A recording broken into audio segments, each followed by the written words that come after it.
Okay, there we go. So I won't get in trouble this week. As always, we like to start off our call by delivering our signature message. And here to do that for us this evening from the great city of Chicago, Illinois, Vera Tucker. Vera, take it away. Okay.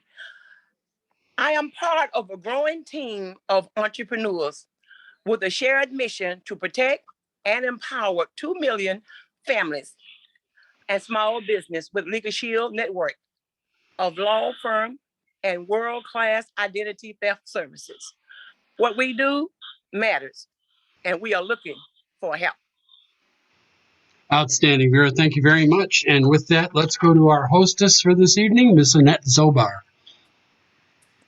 Good evening, everybody. Thanks so much for showing up because success begins with showing up. So welcome to the Success Partners International Weekly Team Zoom. And we got lots of fun things planned for this evening. And first on our list is our book review. So going out to our book review coordinator, Jane Lehman.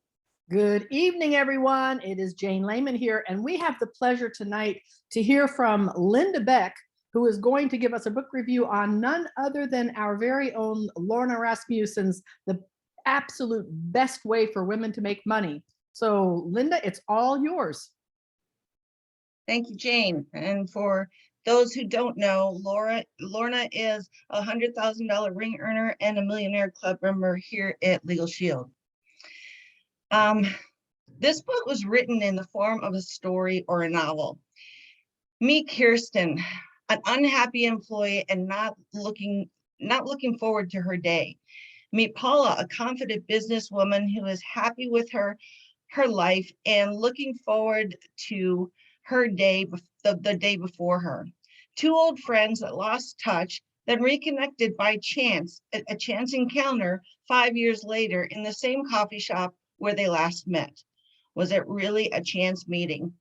As Kirsten sat down to her computer that day, she felt her attitude was a little different. The chance meeting encounter with her old friend, she didn't know why, but she felt excited.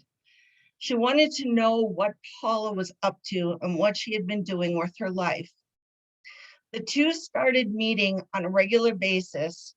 With those meetings came the truth out that Kirsten was ready to change, but was not sure what to do or how to do that. The activities that followed are moments that we all have either experienced or have heard about. They became part of her journey as she went forward with it. First, the wheel of life, a process of self-discovery.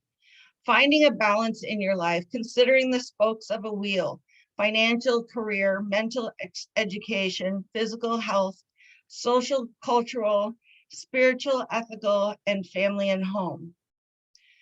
The wheel is round and the spokes are what makes it sturdy. If you mark a dot on each spoke, indicating where you fall for each category, you will get the idea of the balance in your life.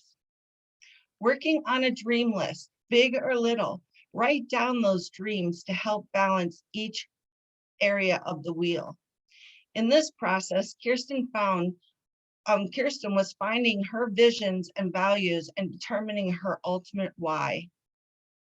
As the story progresses, Kirsten and Paula begin to talk about goals and motivation through goals. Kirsten was familiar with goals through her job, but these were different. These were life goals, and her outlook was different. And as they continued with their meetings, they continue with working on the financial goals and turning the drive into dollars. They look at a difference between having a job and having our own businesses. Paula says, it's not that you shouldn't create a traditional business or buy a franchise or work a job. I just wanted to give women an understanding enough about the alternatives that were there to make an informed decision about what is best for them personally. And this is the purpose of this book. It takes Kirsten and the reader through the process of finding out what way of making money is the best for her. The book caught my attention right away. I first read it after the blast that we had in French Lick, Indiana. The book is not for women, for just women, but for everyone that wants to build a team that includes women. And I don't know why anyone would not want to include women in a team. Read this book and pass it out to your prospects. And that's it. Back to you, Jane. Great. Thank you so much, Linda. And I know a lot of people do pass it out to their prospects. It's a really wonderful story that does not sound like you're trying to sell anything, and it puts everything really into perspective. Next week, we'll be hearing from me. I'm going to be giving a review of Stacy Lynn's book, Pickleball Faith. So stay tuned next week, and back to you, Annette. Well, thank you, everybody, so far. So far, we've had a great Zoom, great book review. And we're now going to go and take a look at another prospect video. As we were planning this, we realized that we have all these videos out there and we don't look at them enough. So it's been kind of popular to do that. So I'm going to go back to Linda Beck, and she's going to talk a little bit about a video. And that's me. Tonight, as you can see, we're talking about goals and what we can see in our future and how we can get to the point that we want to be. This video is from, you'll find it in Prospect under testimonials and then opportunity. And it's the ID number on it is 32865. And Steve, if you want to go ahead with that.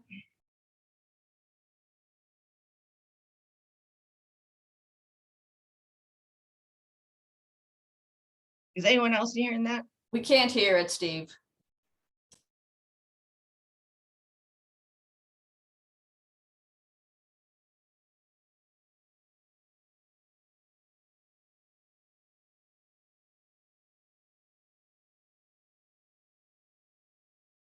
Hi, my name is Edmund Hunter, and I'm a young professional from Arizona. When I first took a look at this opportunity, I was actually working as a restaurant manager.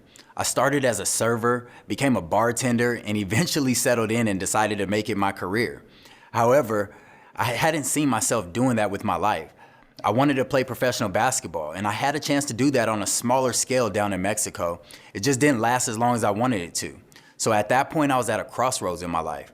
I didn't know what I was gonna do next. I didn't have anything else that I was passionate about. And so on the outside looking in, it may have seemed like I was doing pretty well for myself as a manager, but on the inside, I didn't feel too good about Edmund Hunter. Until I saw this opportunity. Guys, it allowed me to start dreaming big all over again. All the things that I once wanted, like to retire my mother one day, to buy my parents their dream home, and to travel the world. I knew that could be possible with this opportunity as my vehicle to get me there, because there were other individuals that were living that type of lifestyle and doing those type of things for their families. But more importantly, they were willing to show me how to do exactly what they were doing. See, I never needed something to be guaranteed. I just needed to know that it was possible because I could guarantee my own work ethic. Fast forward to today, I'm blessed to be a full-time stay-at-home dad and an entrepreneur, blessed to be able to help others to live out their potential and to chase their dreams as well.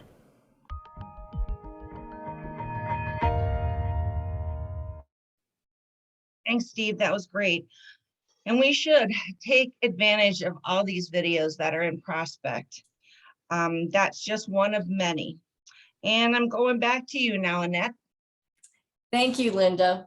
Yeah, that was a great video. That's kind of a good segue into what is going to happen next, talking about opportunities and dreams and what we can do when we are doing something that we love. Formerly in business development for the airline, cruise line, travel industry, Lisa Schiller, who is our guest speaker tonight, joined Legal Shield in 2005. Her husband, John, joined about a year later. He'd been in the construction industry. Their prime focus is B2B. The two of them have sold over 21,000 memberships. Yes, 21,000 memberships. They have earned their $400,000 ring, and they are Millionaire Club members. I met the Schillers several years ago at a summer blast, and I have learned from them, and they have also touched my heart. Tonight, Lisa is going to tell us about creating a business which has allowed them to support themselves, but give back as well. And she can tell the story best. So Lisa, the Zoom is yours. Well, fantastic, Annette. Thank you so much. It was an honor to meet you. And I see so many of my family that has been with me for a while and some new family members. So super excited to be with you here today. And it's an honor, and it's always an honor, and it's always a privilege to be able to share with what, not just what, it's really not about what the Schillers have done. It's really about what God has done through us to reach his children. And that's really the theme of our story. And some of you know our story, some of you don't. So I'm going to go ahead and I know John Drennan, you'll smile. He knows how technologically challenged the Schillers have been, but hey, we have stepped up to the plate. So hopefully you could all see the little PowerPoint here. Somebody give me a yes or a yes, we can see it. Perfect. Perfect. All right. So really, I want to just talk a little bit about, I was asked to share about, some of the things that we've been able to accomplish. And again, once again, I'm going to be bragging a lot, but it's not about me and it's not about John. I'm going to be bragging about a God who loves and cares and has great things for us. For those of you that have been in since Mr. Stonecipher used to always share his favorite scripture, John 10:10, that Jesus came to give a life and give it abundantly. And he didn't want to follow in the steps of, it's always the sharecroppers and his families and the poverty mentality. He just grabbed hold of that verse and says, man, that says there's a God that loves me and has good things for me, not just in eternity, but here in the land of the living. And so he grabbed hold of that. And of course, the rest is history. And so we grabbed hold of that years ago, and super excited to be able to share what God has been able to do through us through this opportunity. And I love that the video that you just shared, it's awesome that we got to keep on top of those prospecting videos as well. So today I'm just talking a little bit about, our story. For those of you that aren't familiar with it, I think it's important. We don't get enough time to really share the story. We see the successes, we see the accomplishments, but we're not seeing this story of how someone got there. And what's so important about someone's story is someone else is going to be able to relate to that. And someone's going to be able to say, wow, that's going to help me. Sometimes we feel like we're all alone. We're the only ones that's been in this season of the valleys and sickness or death or challenges or trials or whatever it is. And then you realize when someone shares their story, oh my goodness, they went through the same thing I did. And it really can help you to be able to move forward. And then a little bit about our why. I know we heard this a lot, and sometimes we can hear things so often, like the word identity theft, and we kind of go numb, right? Because we're so used to hearing it. We hear about how your why is important, but I want to share with you how critically important that is. How critically important it is in every aspect of your life. So I want to share a little bit about that, and then about all of us. Every one of us, we have time, we have talent, and we have treasure. That's our talent or our giftings, the time that we have, and the treasure, which is our finances, and how we can use that to fulfill the purpose that God's put on our life, the calling, the desire, the purpose that you have, and how you can fulfill that by using those three things. And then because of Legal Shield, some of the things I know Steve had asked me to share, some of the things we've been able to do, and many of you on this call has helped us to do that. We're not alone in this. We carry a lot of people with us that we ride on their shoulders as they help support visions and dreams of other people, like we do with our colleagues that are pursuing other dreams and passions as well. And it's awesome. A couple tips for success, and then if we have time for Q&A, we'll go into that. So our story, if you're not familiar with us, I know that Annette shared that I had a background in the airline and cruise line and management industry, and John was a residential and commercial builder. So clearly we were not qualified to do Legal Shield, right? So I had left my career already simply because I really felt a calling in my life to work with children. And I didn't know how that was going to work out. I didn't know if that was going to be mentoring or fostering or adopting or building orphan. I didn't even know, but I'd stepped out of the corporate limelight. And at that point, someone actually in my church had talked to me about Legal Shield and had been talking to me about it for a year and a half, but had always talked to me about a business opportunity, which I was not open to, but did not share with me the incredible service that we have, that everybody needs, right? And so finally, I went back to him and said, hey, someone was suing my former employer. And I said, what was this thing you're talking about, this legal thing?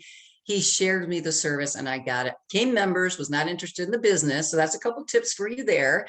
You might be sharing something with someone of what this valuable service is, and then they're going to see the value in it like I did.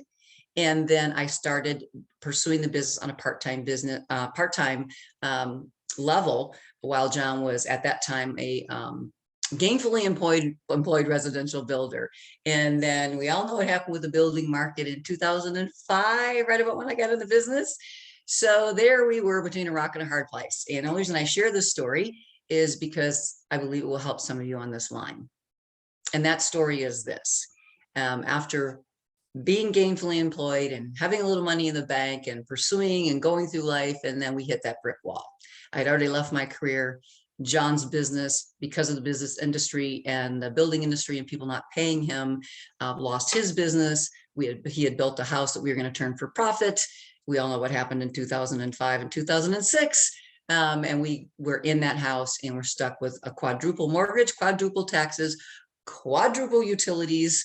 I had no income other than my very spare time legal shield business, and John then lost his job. So there you are. And at that point, we also had foster children. So I just wanted to paint that picture to let you know that some of these that don't know our story, and you see the accolades, we started somewhere, and we started in a tough place, in a pickle. So that's kind of how it all began. But because of this amazing opportunity, and honestly, I believe the hand of God was on us. Even when we had lost financially and dug our heels and said, we're not going to lose our house, and all the things that we did, God just dropped this opportunity, and we worked hard, and we asked him to add his super to our natural, right? And so regardless of where your faith may be, that's a wonderful thing about this country. We can believe what we choose, but all I can share is I'm no theologian, I'm no Bible scholar, but I do have a testimony, and I know what God has done in seeking him. And sometimes when he's all you have, you realize he's really all you need. So that's kind of how we started and just continued. I can't even take credit for this. John and I are givers, but that is a gift that was given to us from God. We are natural givers. And because of that, we all have gifts and talents, and that happens to have been one of ours. And it's even through the storm, we continued to put God first and continued to help people that were worse off than us. And sometimes you think you've just hit bottom until you see somebody else, right? And so just continuing to have that giving mentality, even when we really didn't have it, and we weren't giving to get anything back, because there's no greater joy in giving. I know as a kid, my parents told me it's better to give than receive. And as a child, I was buying none of that. I did not buy that at all. But as an adult, I realize that's true. I have no greater joy than to give or to help someone. And again, I can't take credit for that. God really put that in me. And so seeking him first and continuing to give, he blessed our business. We asked for a favor. We asked for open doors. We got them. He's no respecter of persons. So I encourage you to do the same. And just really, I understood what Mr. Sohn-Cipher had grabbed hold of years ago, that there is an abundant life there. It doesn't necessarily mean all about money, but it does mean an abundant life. An abundant life is filled with peace. An abundant life is filled with hope. An abundant life is filled with faith. An abundant life is filled with a purpose and a calling that you're able to fulfill. And there's no greater joy than that. And there's a God that wants that for all of us. So this is, I know some of you are going to chuckle, but there on the bottom right-hand corner, there's me and John in 1992. There we are. Well, I love the 80s hair, and I just don't think I ever got out of it. So, and then of course our amazing wedding day. And that was John and I last week in Mexico, there on the upper right-hand corner. So that's a little bit about the Schillers and our journey. Some of our foster children here, and our foster children now have children of their own. So it's wonderful being a foster grandparent. We've been able to do things like sponsored children, and some of you are familiar with this, where you can adopt a child, and really not just that child, but the village that they live in, where they're getting clean water and they're getting education, they're getting the good news of God who loves them, they're getting medical help, and just be able to do that in several different countries. We got Amadou here, I got Nicole in Peru, Amadou is in Sierra Leone, we've got Yang, who's a special needs child, we have Juan, she's in China, we have Vincine in the upper left-hand corner, she is hanging out over there in the Republic of the Congo, Mr. Amadou there in the middle, he's in Sierra Leone. And then, of course, been able to do mission trips and again, providing wells and safe water, shoes. I'm always a big advocate of getting shoes out there, right, ladies? We can't have enough shoes, and no greater joy than to give those shoes away. So, and also, again, sharing the great news of a God who loves them. There's John and us, I in the mission field. We have been able to do it to Africa. Please don't judge his mullet there in the middle. Certain things just should never be allowed, right? A mullet and a Speedo. If you got both, God help you. But anyways, we got Africa there, and being able to go reach out in India, we were able to help open 6 orphanages and one of our own. If you see some of these pictures here, I just want to show you some of the devastation and where we were at. We traveled 2,600 miles on a bus. Everybody in this country is freaking out about no toilet paper. Well, how about going to a country for 12 days, whether it isn't even manufactured, right? And several of the places we've been, we take so much for granted here in this country, and they don't have toilet paper. It's like, you know what, people figure it out, right? We're so blessed. We're so blessed. We watch people go all day long just to try to get water, right? And you see, we've held children that had skin just over their little bones, and some of the most tragic things. And you have to keep focused on what you can do, not just about how overwhelmingly large that demand is. But I show you these pictures just to show you that with some of your help here, Success Partners was a great contributor. We needed $60,000 for our home. We were able to raise 10,000 of that through a lot of you on this line. And there we were there with our children. We have 50 children over there in India right now. We have lost 2 of them to disease, not COVID, but to disease. We lost a little 5-year-old and a little 12-year-old, and that's always heart-wrenching. But, you know, again, I know where they are, and I rejoice in that. And putting in some wells for them there and some clean water, that is just smelling the roses as you go through life, right? So I'm going to back up just a little bit here and go over a couple points that I think is really important here. The importance of the why. And the reason why I'm showing all that is it has nothing to do about what we've accomplished or anything like that. But the reason why is so critical, number one, you and I are called for a higher purpose. It's not about you, and it's not about me. It's about other people, right? And that why, when you have it crystallized, and it may change, mine changed. When I came into the business, it was one thing, and now it's something different. But that why, when you're working with a new associate or you're revamping your own why, it keeps you from quitting, number one. It keeps you from being self-centered. It keeps you from being self-absorbed. It keeps you from worrying about your own problems, and it keeps you focused on that calling, whatever that calling is. Some people want to, retire their mom or their parent or their spouse or their children. I'll tell you what, there's no greater joy than to pay someone's medical bill or their mortgage. We've been so blessed to be able to do that for people that are hurting. I don't think there's anybody on this line that wouldn't want to be able to do that. And that's why it's so critical that you keep that why in front of you, because that's what keeps you going when you get the no's and you get the negative and you get the pandemic and you got to learn a bunch of new stuff. And whatever that is, that cannot stop you. Your why needs to make you bulletproof.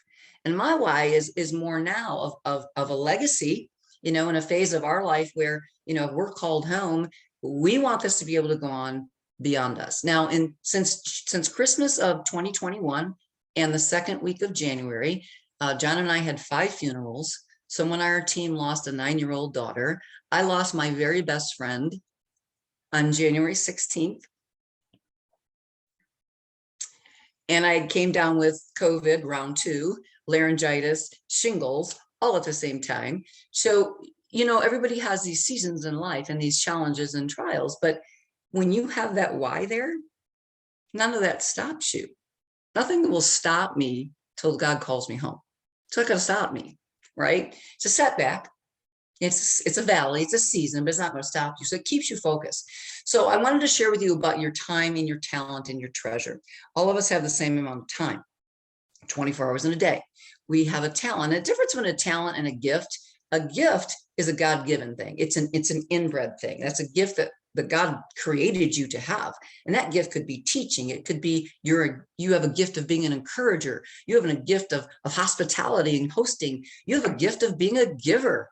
You just have a gift of being a builder. Whatever that gift is, you need to find that, and you need to walk in that.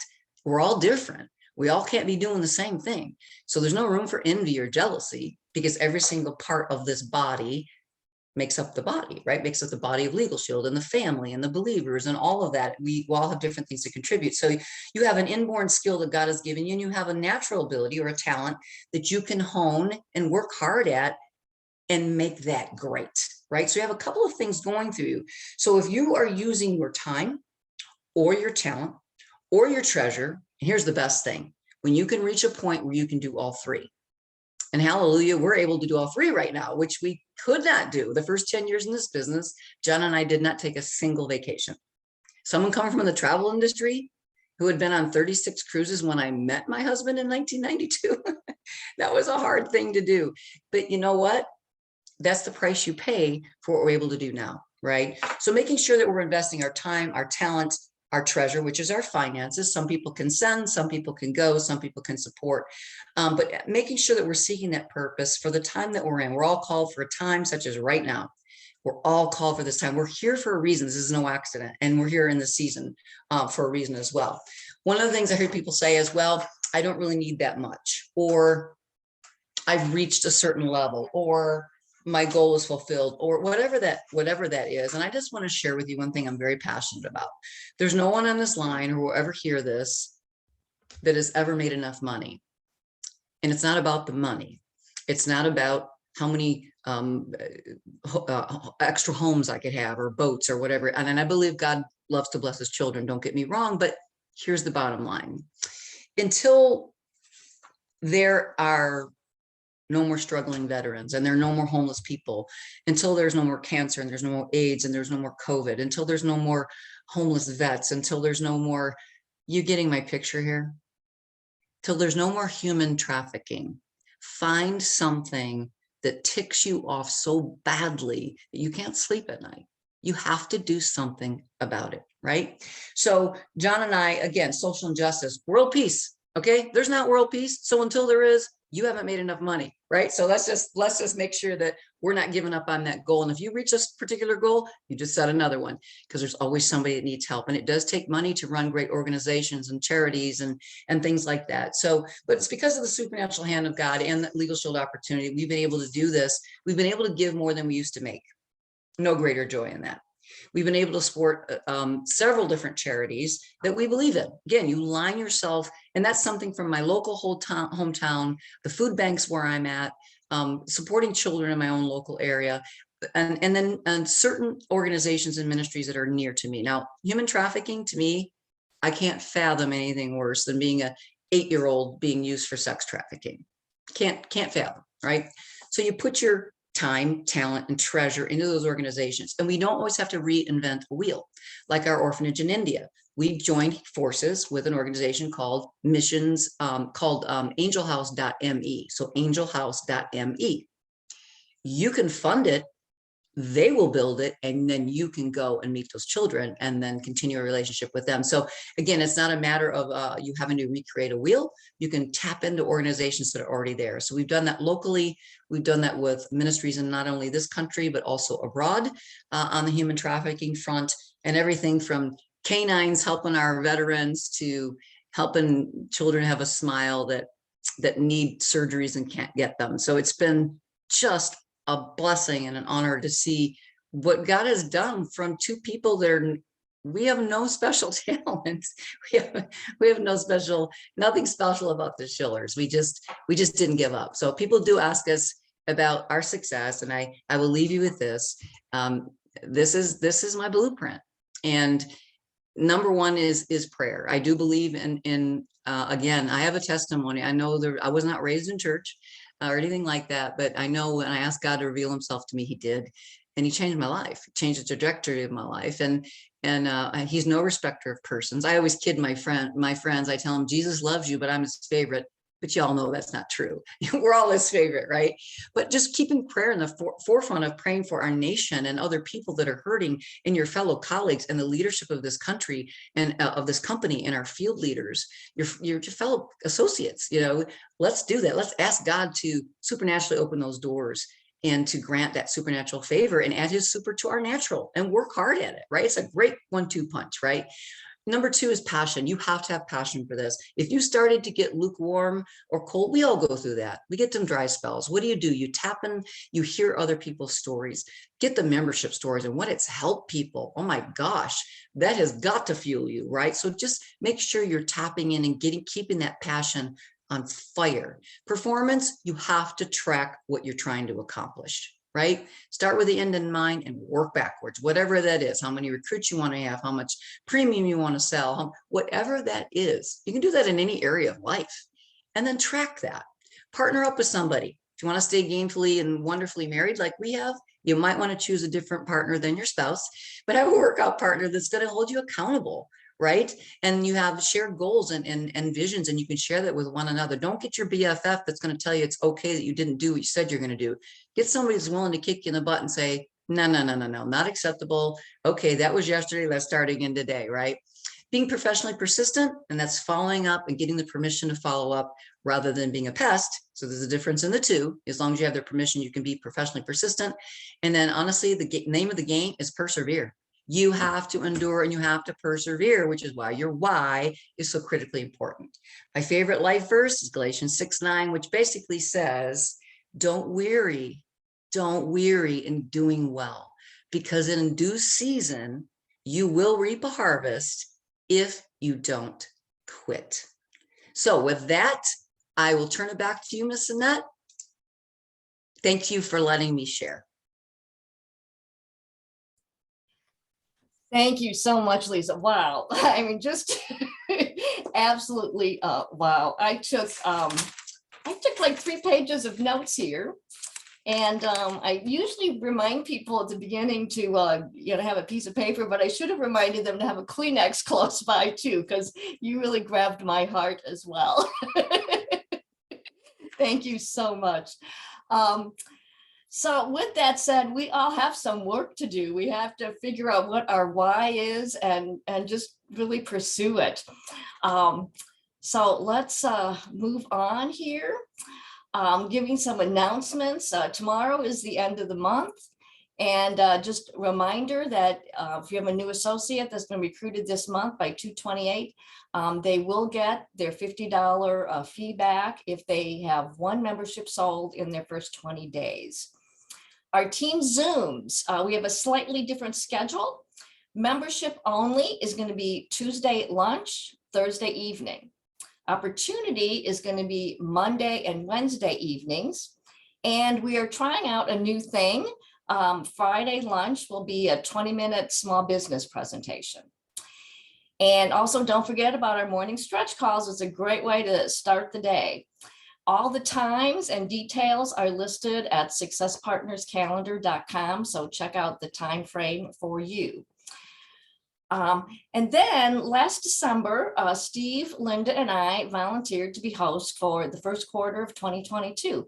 And we have had a lot of fun planning these, and especially getting help from Jane Lehman and Phyllis Martins. You have been awesome finishing up our motivational moments. We really appreciate you and all the people giving the signature messages. But it's coming to a close, and next month is the end of the month. So it's time for a new team to step up and volunteer. The format doesn't have to be the same. You can put your own touches on it. So please start thinking about it and reach out to Mr. Drennan if you're interested in hosting, or to the 3 of us if you'd like some information about what our experience has been for us. So I encourage you to think about how you can be part of this. And Lisa, please put your Angel House information in the chat so people can check that out. And now for our motivational moment by Phyllis Martins. Phyllis, the Zoom is yours. Thank you. Kind of looking at what Linda had come up with, Lorna on the book, and then Lisa Schiller, I found a message on strong women. It says, a strong woman does not need anyone's approval. She accepts both compliments and criticism with equal grace and goes after what she goes after when once with passion. She looks a challenge dead in the eye and gives it a wink. She's never afraid to tell it like it is. She knows that strong women need to stick together and build each other up. She is an individual and will never require validation from anyone. She loves, forgives, lets go, perseveres no matter what life throws at her. She is empowered women. She is an empowered woman, strong, self-aware, and a warrior at heart. And I think we can all take that to heart and work with those with our why and other aspects of our life. Back to you, Steve.